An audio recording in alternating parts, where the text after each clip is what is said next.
Olá, sejam muito bem-vindos a mais um episódio do MBA Talks. Eu me chamo Hugo, sou sócio do escritório Marins Bertoldi e estou aqui para falar de reforma tributária, mais uma vez. E para esse assunto, tenho aqui comigo o Gabriel Horner, que é coordenador da área consultiva do escritório, e o Rafael Scheffer, que é coordenador comercial do tributário, né? E aí falando de reforma tributária, só que o viés agora é diferente. Não vamos falar sobre consumo, né? Lembrando que assim, todo mundo esquece, né, que existem outros assuntos na reforma tributária que não só o consumo. Muito embora tenha a ver com IBS e CBS aqui um dos temas, mas não está estritamente ligado à tributação sobre o consumo, está ligado sim à tributação sobre patrimônio também, né?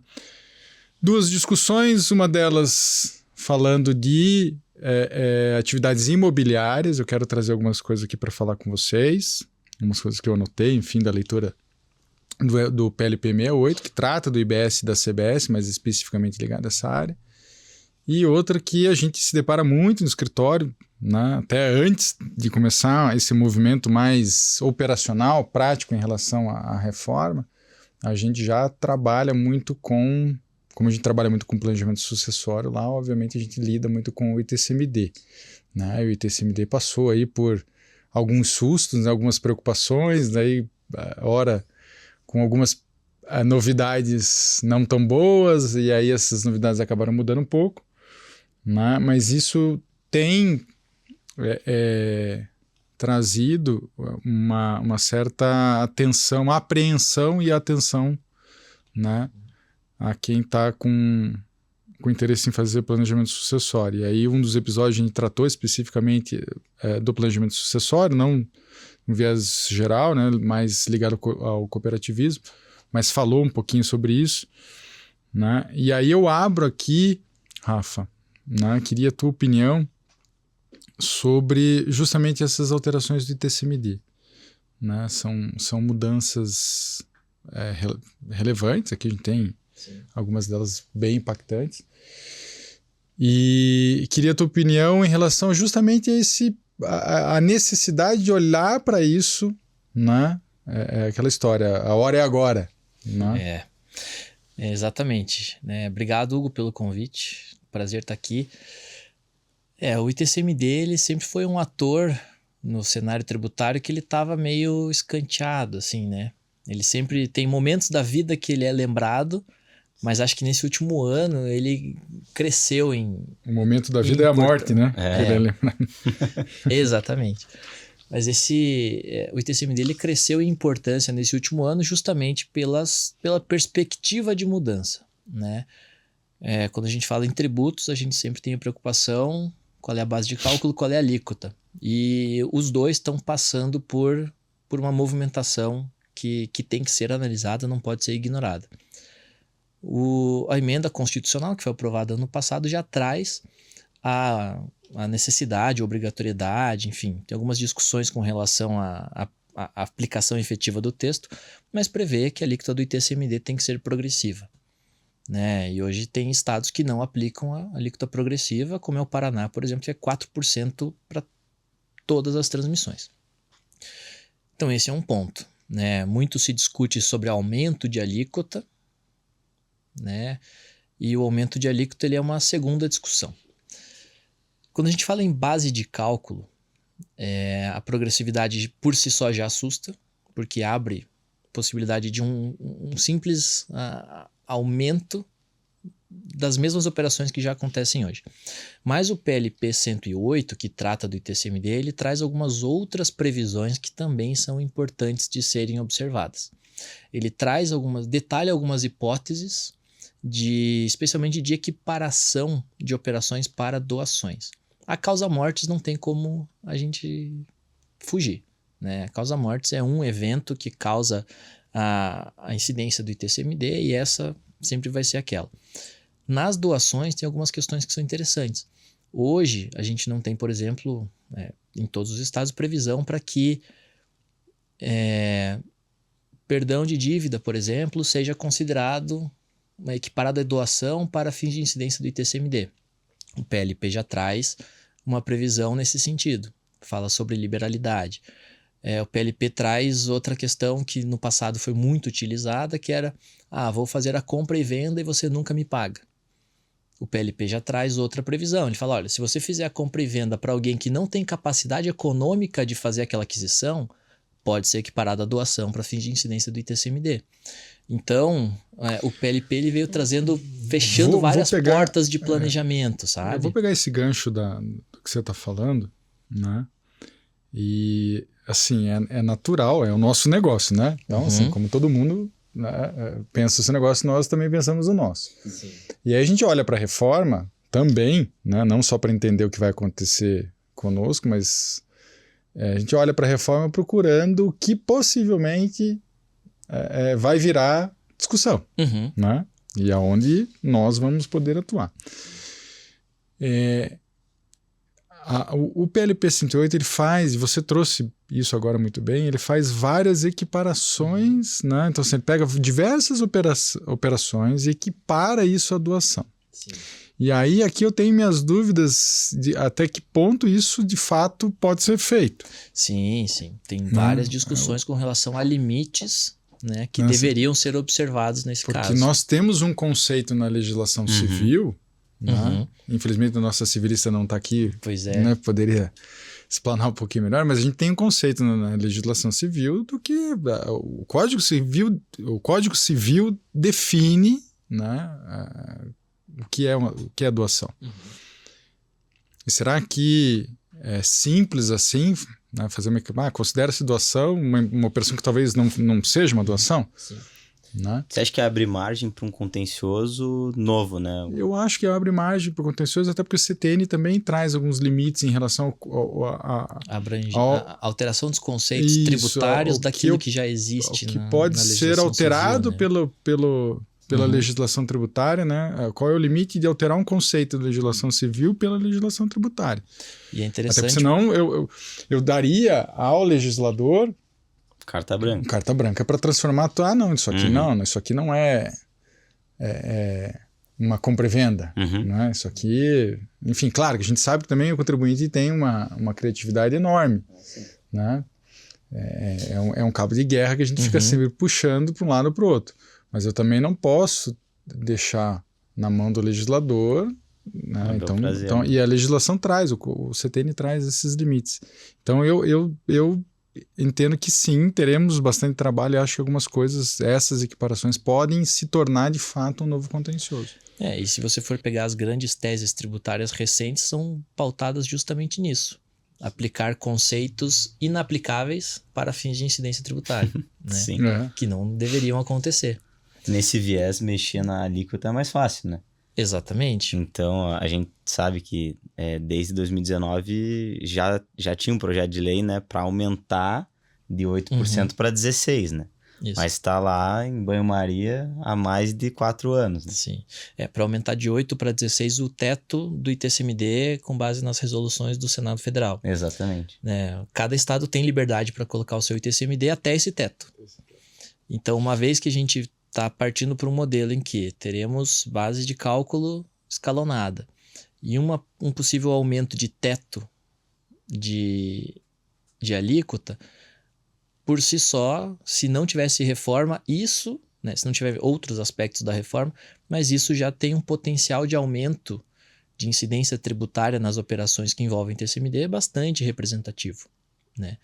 E com essa perspectiva que os empresários hoje, especialmente empresários familiares ou que têm um patrimônio relevante, estão se movimentando para buscar antecipar os efeitos para cair na regra antiga, que é uma regra conhecida que a gente sabe quais são os contenciosos, quais são os riscos, os limites, né, daquilo que pode ser aplicado ou não, e a gente tem pistas da interpretação do Estado, porque a legislação não é nova, né, do ITCMD, já são resolução aqui do Paraná de 2015, então a gente já tem, inclusive, contencioso formado sobre muitas situações. Então, hoje o desconhecido é o que traz justamente essa necessidade de análise, porque vai chegar um momento em que pode ser que fazer uma determinada operação, uma doação, criar uma empresa, doar cotas, integralizar o imóvel, etc., Se eu fizer em dezembro, a alíquota o impacto tributário é X, se eu fizer em janeiro vai ser 2X ou 3X. Então, esse custo é algo que pode ser evitado. E isso é algo que nem você comentou no início, a gente faz bastante planejamento sucessório e isso acaba tendo uma relevância cada vez maior, né? E nos planejamentos, não pensando só no momento, né? Resgatando um pouco de um outro episódio que a gente teve com a Ana Cláudia, nossa civilista, que ela falava sobre como o planejamento sucessório é uma jornada. E de fato, é uma jornada que tem momentos. O momento da transmissão dos bens é onde a gente tem incidência tributária. E é um momento que tem que ser analisado com muito carinho. E esse momento é justamente aonde a gente consegue economizar ou, se não for bem feito, você fica com uma exposição muito grande para ser cobrado de algo no futuro, né? Sim. Eu acho assim, algumas brechas na legislação a gente já identificava com certa naturalidade que a nova regulamentação iria fechar, né? Então, bens... o alcance da tributação sobre bens no exterior, né? A possibilidade que existe pela legislação atual de você escolher o estado que vai ser, né? Quem vai receber o ITCMD. Então, assim, eu posso fugir de um estado que tem uma alíquota de 8% para um estado como o Paraná, por exemplo, que tem uma alíquota de 4%. Né? Então, essas brechas eram até naturais, esperadas mesmo, né? Porque, assim, há uma lógica nisso. A legislação era antiga, e assim como a gente falou sobre contratos também, de que muitas vezes você acaba não identificando aquilo naquele momento, a legislação acabou captando um momento e coisas ficaram de fora, né? Então, isso abriu um portal aqui, né? Sim. E essas duas específicas já foram fechadas na própria emenda, né? Isso. Na emenda do ano passado, elas já disseram, olha, agora vai funcionar assim. Então, as brechas foram se fechando. Né? Tem a questão da distribuição desproporcional, que era uma previsão e que ainda caiu, bem, né? Que caiu, né? Sim. A própria tributação da Previdência também, né? Caiu era junto. Algo que não fazia assim, muito sentido. Espero que se mantenha assim, né? Assim, porque a gente ainda tem aqui uma jornada. Enfim, mas eu acho que em relação ao momento, né, eu diria assim, para aquelas famílias que já estavam com planejamento sucessório no radar, talvez seja de fato a hora de olhar para isso, né? Tem alguns prazos ainda em relação à questão tributária para acontecer, a gente precisa da aprovação da lei, os estados precisam regulamentar suas legislações internas, não é um processo rápido, né? Então eu acho que aqui ainda tem um tempo razoável, mas para aqueles que já estão com isso no radar, sim, de fato eu acho que é o momento de colocar esse assunto na pauta, até porque não é um assunto que se resolve rápido. Exato. Né? Até para se trabalhar como jornada, né? Isso. Como a gente detalhou.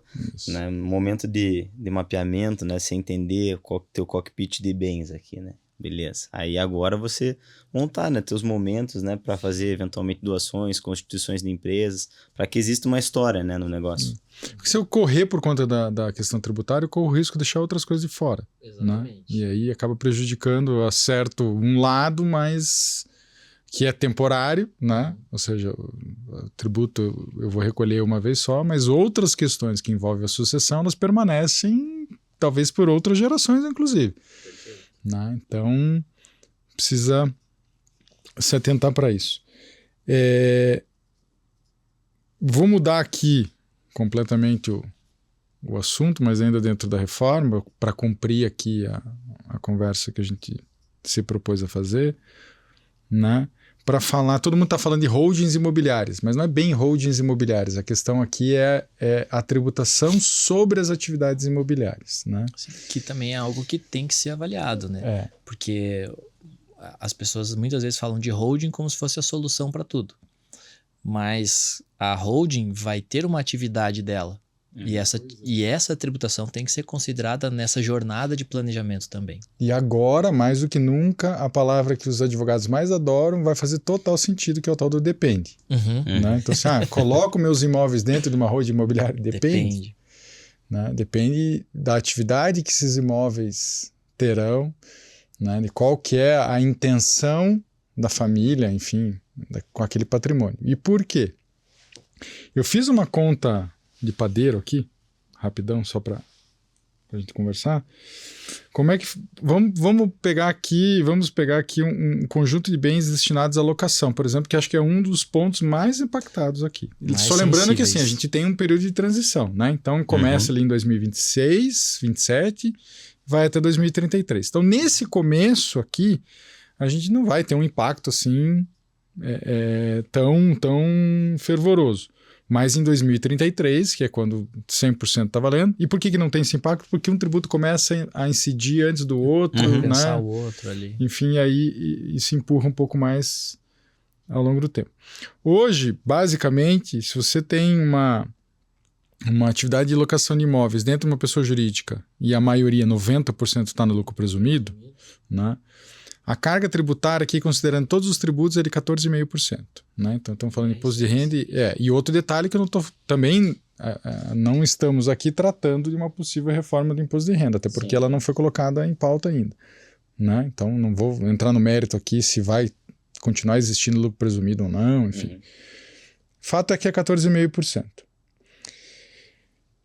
Na reforma tributária, considerando que se mantém, a gente não sabe a alíquota, estou pegando aqui uma alíquota né, teste de 27,5%, considerando os redutores já aprovados não, os redutores que estão lá no projeto de lei que está no Senado, que está em discussão, eu teria aqui na mesma carga, na mesma operação, então 10,88% de imposto de renda e contribuição social, mais 3,52% de CBS e 7,08% de IBS. Então, assim, eu saio de uma carga tributária de 14,5% para uma carga tributária aí, aproximadamente de 21%. Né? Mas, com esse olhar frio aqui, você já fala assim, pô, já não vale... porque ainda vale a pena, porque se eu tivesse na pessoa física, eu teria 27,5%. Né? O que pode melhorar aqui nesse cenário? São os créditos que eu posso apropriar. E olha como o assunto vai enrolando, né? As coisas vão se complicando. Se os imóveis são construídos por mim para serem locados, provavelmente eu tenho um crédito alto. Né? Se os imóveis são comprados já prontos, que tipo de crédito eu vou ter? Quase nenhum. Pois é. Né? E se eles foram construídos lá no regime passado? Eu vou continuar tendo receita no futuro. Exatamente. Pensando aqui, né, que nada acontece da noite para o dia, ou seja, eu já tenho essas operações em andamento, ou eu estou planejando a construção de um imóvel que vai se concretizar daqui 3, 4 anos, enfim. Eu projeto eu tenho um custo agora que está em um regime, né? E quando eu tiver a receita, vou ter a receita tributada por outro regime. Eu tô começando a minha construção hoje com um determinado ROI planejado, com custo planejado, vou passar por toda essa transição, meu custo muda e depois a tributação sobre minha receita também muda. Exato. Na venda, a mesma coisa. Né? Hoje eu tenho a possibilidade de vender um imóvel, né, e ter ele na pessoa física, pela legislação atual, é o tributo ganho de capital, ou seja, o tributo lucro e não a receita dessa venda. E a legislação traz vários redutores lá, né? Então você até meio complexo um pouquinho a conta. Em função da tem uma aquisição. fórmula maluca lá que a Receita Federal tem. Em função do período de aquisição. Quanto mais antigo, mais barato. Mais você reduz, né? A legislação não permite... Abrir um parênteses só. A legislação não permite que você atualize o valor do imóvel, tirando uma previsão específica da Lei 14.753, se não me engano, que está em vigor até dezembro agora. Mas para você não atualizar o valor do imóvel, você tem reduções no ganho de capital em função da antiguidade, né? Porque aí presume-se que nem todo o valor da venda é valorização do imóvel. Parte disso é recomposição de inflação, enfim, é o dinheiro no tempo. Aí sobre isso você não paga o teu imposto no ganho de capital, né? E só para me pegar no contrapé aqui, eu tinha falado que a locação era onde teria mais impacto. Não é na locação, não, é na venda mesmo, né? Que olha só, a venda, e aí assim, organizando esse patrimônio também, uma pessoa jurídica, também pelo lucro presumido, né? A gente tem aqui a carga tributária de 6,73%, que é pegando lá as margens de presunção de lucro e tal, também incluindo aqui imposto de renda, contribuição social, PIS e COFINS. No novo modelo, eu saio de 6,73% para quase 20% de tributação. Também permitindo, né, a regra geral aqui também permitindo a questão da apropriação dos créditos.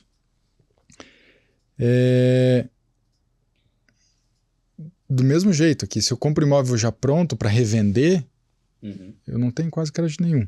Se eu construo para vender, talvez eu possa bater os créditos. Então, por isso que o depende aqui, né, ele faz mais sentido do que nunca. Né? E agora, ao contrário do que a gente tinha como premissa básica até então, não necessariamente administrar esses ativos na pessoa jurídica seja o melhor caminho. Às vezes pode ser melhor, a depender, por exemplo, como a pessoa física paga o ganho de capital, esse gap entre o custo de aquisição versus o valor de mercado do imóvel vai determinar, e muito, essa diferença, né? Entre fazer a venda, a alienação desses ativos para uma pessoa jurídica, no lucro presumido, ou manter esses ativos na pessoa física. Claro que aqui eu estou isolando a análise do problema, não estou levando em consideração outras coisas, como sucessão, como exposição a risco, né? Como organização patrimonial, enfim, que aí é uma outra vertente aqui que traz a necessidade de você organizar esse patrimônio numa holding. Mas do ponto de vista tributário, se a gente for isolar essa análise, começa dói no bolso, né? Você vê uma variação dessas. E outro ponto, né? Quando você faz a venda dos imóveis, por exemplo, para a pessoa física, a pessoa física não vai tomar crédito de nada disso. Exatamente. Então, qual que vai ser o impacto nos preços, né? Por conta disso. A gente já está num mercado aqui, pelo menos, né, em Curitiba, que está numa crescente de preços assim astronômica, né, no mercado imobiliário. Sim. E depois da reforma isso pode... Aí tem mais um detalhe. Dentro daquilo que a gente estava falando com a Ana também, dos contratos, né? Então, por exemplo, quem mora em imóvel alugado, a tributação vai passar... o aluguel é o valor líquido de tributos, né? Ou seja, vai ter uma revisão contratual aqui onerando o locatário em relação a esses tributos, porque deixa de ser por dentro e passa a ser por fora, né? Ou, aliás, pior ainda, porque aqui na locação a gente não tem o IBS, né? Mas aí vai em linha do que a Ana colocou, né? O que, assim como o empresário, o consumidor, ele também tem que ser um ótimo negociador, né? Porque a gente vivenciou isso na pandemia, por exemplo, né? Quando o IGPM quase estourou lá em 20 e poucos %. Né? Quem era locatário ali teve que trabalhar bem com o seu locador, né? E fazer um meio termo, né? Porque um contrato lá onde você pagava, sei lá, os seus R$3.000, quase enfrentou um aumento, chega perto dos 4, né? E aí você conversar, né, e ser um bom negociador é um elemento importante, não tem a menor dúvida nessa equação. Sim. Agora, eu acho que talvez as pessoas não estejam preocupadas com a reforma, mas não olhando para o processo inflacionário que isso pode causar. Né? Porque isso começa a ser uma cadeia, ou seja, o teu aluguel está mais caro, você vai repassar, né? Olhando para um aluguel comercial, você vai repassar isso para frente. Né? Então, o teu produto vai ser provavelmente vendido mais caro. Aqueles que conseguirem, né? Mas, obviamente que assim, ninguém por vontade própria vai assumir o custo disso sozinho, vai acabar repassando. Se o mercado aceita ou não aceita, é uma outra discussão. Para fechar, na minha colinha aqui... mas deixa eu só puxar um último gancho, porque a gente está conversando aqui sobre a questão do depende, e tem um outro lado também que vai trazer um outro depende, que tem uma previsão no PLP que ele traz o seguinte: A pessoa física que trabalhar com atividade imobiliária de maneira regular também vai ser contribuinte para o IBS e CBS. Então a gente fala do depende para a pessoa jurídica, mas o depende, a solução também não vai ser jogar tudo na pessoa física. Exato. Né? Assim, eu ia trazer esse ponto aqui também. Então, não, desculpe, não imagina. Antecipei. Não tem porquê. Então vai à força. Seja na física ou na jurídica. Ele traz, na verdade, a legislação traz como exceção o contrário do que você fala. Né? Ela traz como exceção assim, olha, que quer dizer exatamente o que você falou, mas ela diz assim, só não vai ser tributado na pessoa física se a atividade imobiliária não for a sua atividade fim, né? Se você não estiver usando aquele imóvel como uma atividade fim. Né? Ou seja, realmente depende. Não... E o texto que está lá, ele é abrangente nesse aspecto, mas tem algumas emendas que foram colocadas para detalhar o que seria atividade fim. Quantidade de imóveis, valor de receita mensal, valor de aluguel mensal, nada aprovado. Mas tem emendas para objetivar isso, buscando a segurança jurídica exatamente para você segregar, né?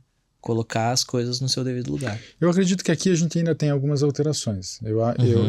A minha sensação é que o projeto não vai passar como ele está. Né? Tem um monte de emenda que fala sobre essa parte imobiliária. Só para fechar aqui, eu queria só trazer algumas operações que não sofriam incidência do IBS e passam a sofrer agora. Né? Gente, eu tô nos episódios anteriores eu não usava óculos, mas o braço foi encurtando aqui. A permuta não tinha previsão específica sobre permuta. Sobre cessão não se falava nada, então não tinha. A locação não tinha IBS. O arrendamento não tinha IBS. E serviços de intermediação também não tinha. Né? Todas essas operações aqui, a própria alienação, obviamente, todas essas operações, então, passam a sofrer incidência do IBS. Então, e tudo isso que a gente está falando aqui serve também não só para alienação e locação, mas também para essas outras pautas aqui. A gente vai... O mercado imobiliário como um todo vai ter várias movimentações. É um mercado que tem um lobby bastante forte, tanto que conseguiu uma redução já significativa na alíquota, né? Mas com certeza, até que a gente consiga acomodar todas essas mudanças a nível operacional, a gente vai ter muitos exercícios, muitos cenários para desenhar, muito depende para responder, né? E vai ser uma movimentação intensa nos próximos meses ou anos aí, até conseguir equilibrar todas essas alterações dentro das operações das empresas. Isso aí, aguardemos os próximos capítulos dessa novela. Toda semana tem capítulo, né? Toda semana tem capítulo. Muda muito rápido. Certo, meus caros? Obrigado mais uma vez por fazer parte dessa mesa tributária aqui. Né, de peso. Obrigado, Hugo, pelo convite. Muito legal. Excelente papo. Então tá bom. Valeu. Gente, obrigado. Valeu, pessoal. Até mais.